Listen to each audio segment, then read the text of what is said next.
Profetas nesses tempos derradeiros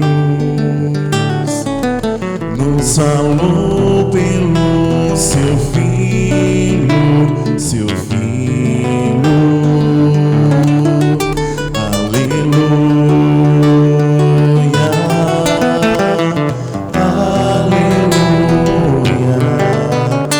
aleluia, aleluia.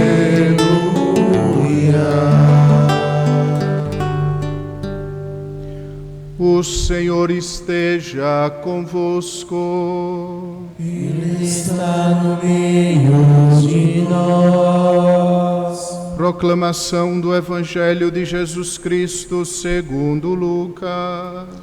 Glória a vós, Senhor.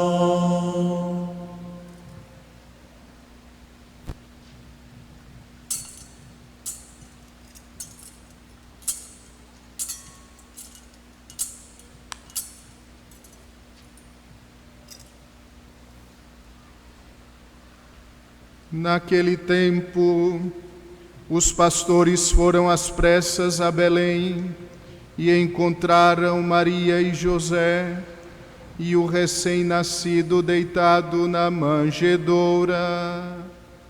Tendo visto, contaram o que lhes fora dito sobre o menino. E todos os que ouviram os pastores ficaram maravilhados com aquilo que contavam. Quanto a Maria, guardava todos estes fatos e meditava sobre eles em seu coração. Os pastores voltaram glorificando e louvando a Deus por tudo o que tinham visto e ouvido, conforme lhes tinha sido dito.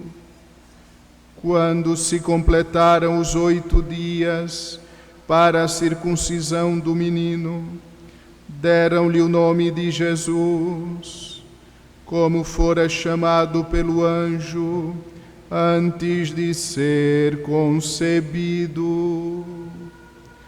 Palavra da salvação. Glória a vós, Senhor.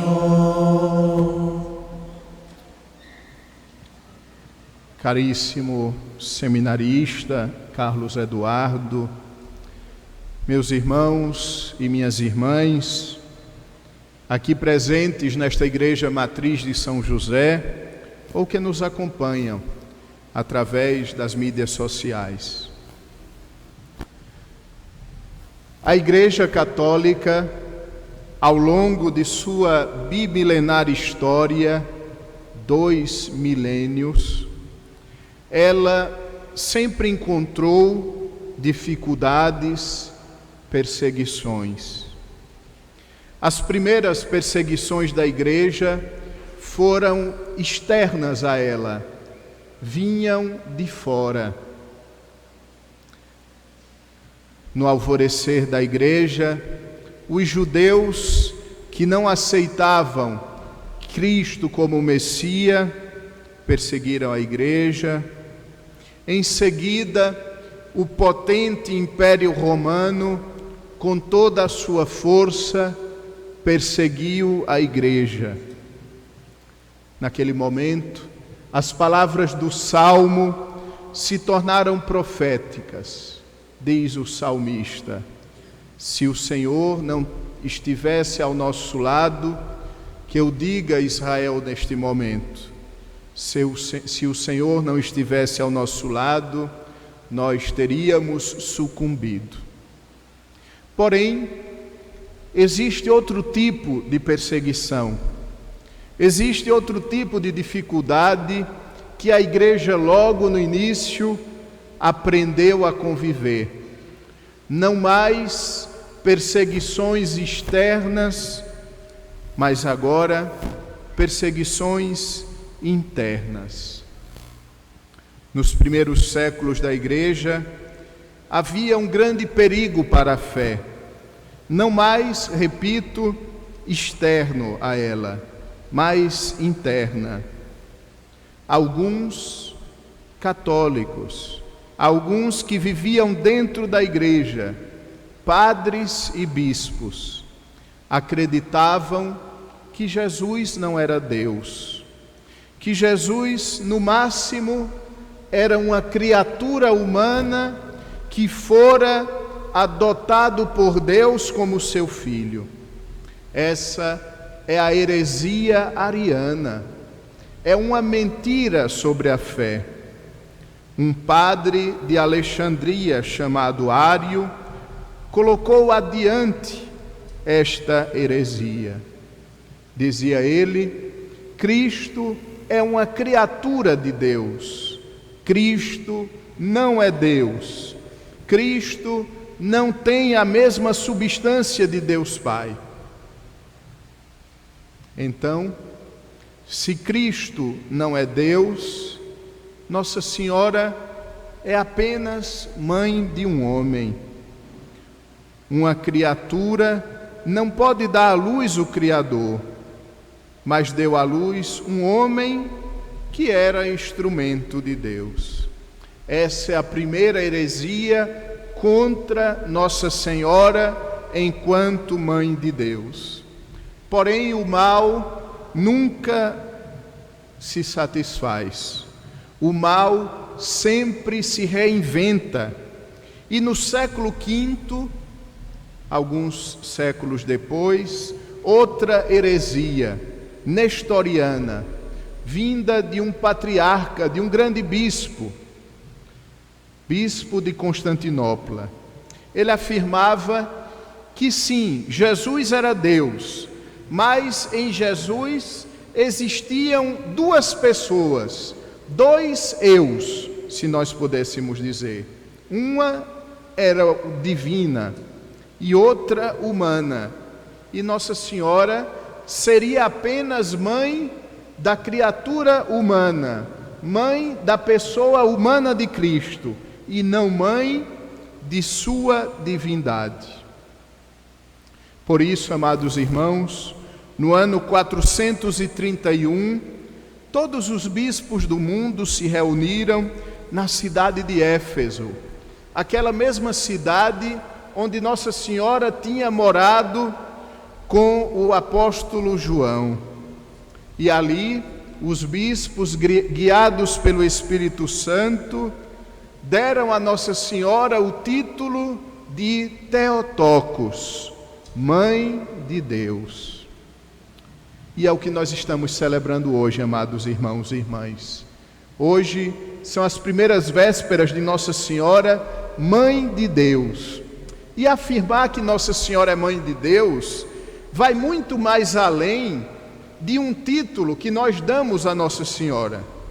Afirmar que Nossa Senhora é Mãe de Deus é, sobretudo, afirmar nossa fé em Jesus, naquela criança que nasceu há uma semana, naquela criança que é homem-Deus.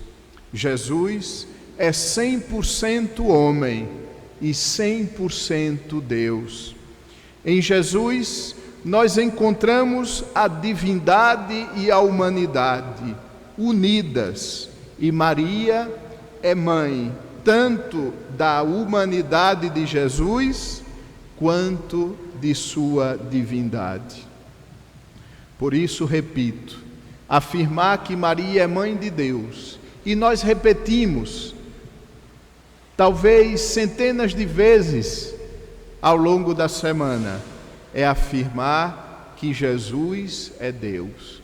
Por isso, São João Paulo II dizia que o terço é uma oração cristológica, porque nós meditamos os mistérios da vida de Jesus pelo olhar de Maria. E quando iniciamos a segunda parte da Ave Maria, que a tradição justamente coloca no Concílio de Éfeso, nós estamos afirmando que Jesus é Deus, que Jesus nos salvou porque Ele é Deus. Amados irmãos, porém, além de celebrarmos hoje, e é o mais importante que estamos fazendo, celebrar Nossa Senhora enquanto Mãe de Deus e, portanto, Jesus, Deus de Deus, luz da luz, Deus verdadeiro de Deus verdadeiro, gerado, não criado, consubstancial ao Pai. Hoje, no último dia do ano, nós precisamos fazer um balanço do ano que estamos concluindo. Nós precisamos, sob a luz de Deus, olhar para estes 365 dias que Ele nos concedeu e termos uma atitude de balanço, para nos darmos conta o caminho traçado e o caminho que ainda nos falta. Para fazermos este balanço de fim de ano, gostaria de usar uma jaculatória repetida pelo beato Álvaro del Portillo. Ele repetia constantemente esta oração, breve e fervorosa: obrigado, Senhor, perdão, Senhor, ajuda-me mais. Penso que com essas três atitudes nós podemos fazer o balanço do ano que está por terminar. Obrigado, Senhor. Não podemos olhar para o ano que está terminando e não agradecermos a Deus. Não agradecermos a Deus pelos infinitos sinais de sua bondade que nós encontramos ao longo deste ano. Sua bondade, sobretudo, porque Deus é um Deus próximo de nós. Ele será chamado Emanuel, que significa Deus está conosco. Obrigado, Senhor, porque em cada um desses dias Tu estivesse ao nosso lado. Estavas Tu próximo de cada um de nós. Compartilhavas as nossas alegrias, os nossos sofrimentos, as nossas dores, as nossas esperanças. Obrigado, Senhor, porque em Ti nos movemos, existimos e somos. Se por um instante Deus deixasse de pensar em nós, nós seríamos aniquilados, nós seríamos reduzidos ao nada, porque se existimos é porque Deus nos sustenta na existência por seu amor. Obrigado, Senhor, por quantas missas celebradas durante este ano. Obrigado, Senhor, por quantas comunhões feitas. Obrigado, Senhor, por quantos momentos de oração. Obrigado, Senhor, por quanta caridade expressada. Obrigado, Senhor, por quanta palavra de Deus ouvida. Palavra de Deus que desce do céu e para lá não volta sem nos transformar nele. Obrigado, Senhor, pelo tempo que é um lugar de encontro contigo, um lugar de encontro com Deus, na liturgia. Bastaríamos pensar que ao longo deste ano nós meditamos todos os mistérios da vida de Cristo, começando com o Natal, que nos mostra que Deus nos ama tanto, ao ponto de enviar seu Filho para nos salvar. Depois, a Quaresma, que nos fez compreender que nós somos pó e que ao pó voltaremos, e que nos preparou para a Páscoa. para cantarmos juntos na noite de Páscoa: ó morte, onde está a tua vitória? Ó morte, onde está o teu pugilhão? Nos domingos do tempo comum, nós vimos e ouvimos as palavras e os gestos de Cristo, que nos ensinaram a viver melhor, para assim, no fim do ano, chegarmos ao Advento. O Advento que nos prepara para as 3 vindas de Cristo, para celebrar liturgicamente a sua primeira vinda, para nos prepararmos à última vinda de Cristo, quando Ele virá para julgar os vivos e os mortos, e para nos prepararmos e acolhermos Cristo na vinda intermediária, Cristo que vem a nós cada dia. Obrigado, Senhor.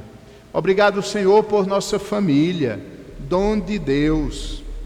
Obrigado, Senhor, pelos missionários de nossa paróquia. Obrigado, Senhor, por quantos que comigo anunciaram Jesus Cristo. Hoje é dia de agradecer a Deus.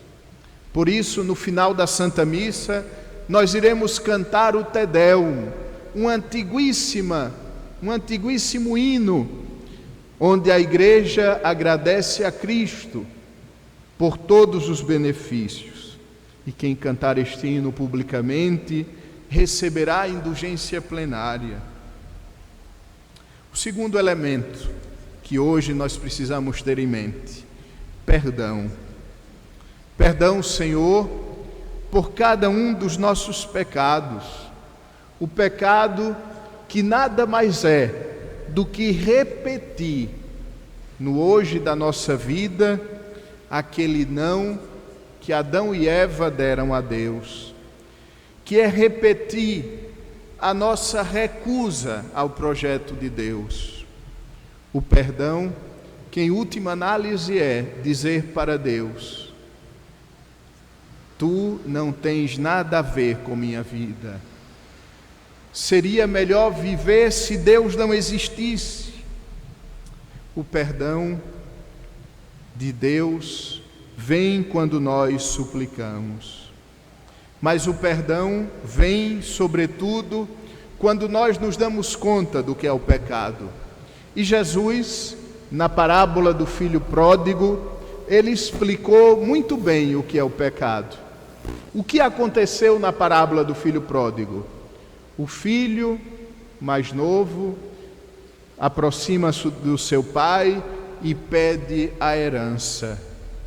Quando é que um filho tem direito à herança? O filho tem direito à herança quando o pai morre. Aquele gesto do filho pródigo ao pedir a herança não foi outra coisa senão desejar que o pai não existisse, desejar que o pai saísse de sua vida e não mais atrapalhasse os seus planos. A mesma coisa acontece, amados irmãos, com o nosso pecado de cada dia. Nós estamos dizendo a Deus que nós não queremos o seu amor, que nós rejeitamos a sua bondade. Por isso, hoje é dia de pedir perdão. Pedir perdão porque nós vivemos, nós singularmente e sobretudo nós enquanto sociedade, nós vivemos como se Deus não existisse. Basta a menor das desculpas para abandonarmos a missa, para abandonarmos o nosso desejo de santificar o domingo. Basta chover para não virmos à missa, ou basta exatamente o contrário, fazer sol para não virmos à missa. Sim, perdão, Senhor, porque nós vivemos como ateus práticos. Sim, quando o IBGE bate nossa porta, nós dizemos que amamos a Deus e que somos católicos. Sim, nós reservamos para Deus alguns minutos do nosso dia. Sim, reservamos para Ele, quem sabe, 1 hora no domingo. E, no entanto, vivemos como se Ele não existisse. Porque, amados irmãos, não adianta dar a Deus algumas horas, não adianta dar a Deus algumas orações repetitivas e ditas em pressa, que às vezes nem mesmo nós entendemos e queremos que Deus escute. O que Deus quer de nós não é nada mais, nada menos do que a nossa totalidade, o nosso tudo, ali onde nos encontramos. Deus quer que o pai de família seja o melhor pai de família por ele, que a mãe seja a melhor mãe, que o funcionário seja o melhor funcionário, que o cidadão seja o melhor cidadão. Crer em Deus nunca pode ser entendido como alguns momentos com Ele. Crer em Deus é a totalidade da existência. Perdão, Senhor. E o terceiro elemento, ajuda-me mais. Estamos a poucas horas de um novo ano. Estamos a poucos instantes de reiniciarmos o nosso caminho. E nós queremos olhar para o ano que está por vir com esperança, sem nos amedrontarmos diante das dificuldades que aparecerão. Porque, como diz São Paulo aos Romanos 8:28, todas as coisas acontecem para o bem dos que amam a Deus. Até mesmo as difíceis, pois elas nos ensinam a importância da cruz. Olhar com esperança para o ano que está por vir, porque nós sabemos em quem nós colocamos a esperança. Nós sabemos, e nós iremos repetir dentro de alguns instantes no Tedel, que não fica confundido eternamente quem em Deus confia. Olhemos com esperança para o novo ano, porque é neste ano que Deus quer vir a nós. É neste ano que vai se repetir o encontro de Cristo com Zaqueu. Zaqueu, desce depressa, hoje ficarei contigo. E quando Cristo entra na casa de Zaqueu, Cristo diz: hoje a salvação entrou na tua casa. É neste ano que a salvação irá entrar na nossa casa, mas sejamos concretos. Cuidado, amados irmãos e irmãs, para não vivermos uma espiritualidade aérea, etérea, para não vivermos uma espiritualidade de pensamento. O cristianismo não é um pensamento, o cristianismo não é uma ideologia, o cristianismo não é um sistema filosófico, o cristianismo é um encontro com uma pessoa. Se queremos que o ano seja bom, vivamos com Cristo. Reservemos para Ele 5 minutos do nosso dia. Façamos do nosso trabalho, das nossas ocupações, das nossas responsabilidades, um lugar para encontrá-lo. Façamos de cada um dos 365 dias, eu acho que o ano não é bissexto, façamos de cada um desses dias um encontro com Cristo. E quem se encontra com o Senhor não pode permanecer o mesmo. Este ano, amados irmãos, é um ano a menos na nossa vida. É um ano a menos que irá nos aproximar do Senhor. E não vivamos com medo da morte. Pelo contrário, vivamos cheios de confiança em Deus que vem a nós. É um ano a menos que nos aproxima da casa do Pai. E feliz de quem Ele encontrar preparado, Ele mesmo se cingirá a cintura e servirá. Confiemos, amados irmãos, na intercessão de Nossa Senhora, hoje celebrada como Mãe de Deus. Confiemos a ela cada dia do ano novo que está por vir e tenhamos a certeza de que o Senhor, por sua materna proteção e intercessão, nos dará todas as graças necessárias para vivermos felizes no tempo enquanto cruzamos a vida rumo à eternidade. Amém. Fiquemos de pé.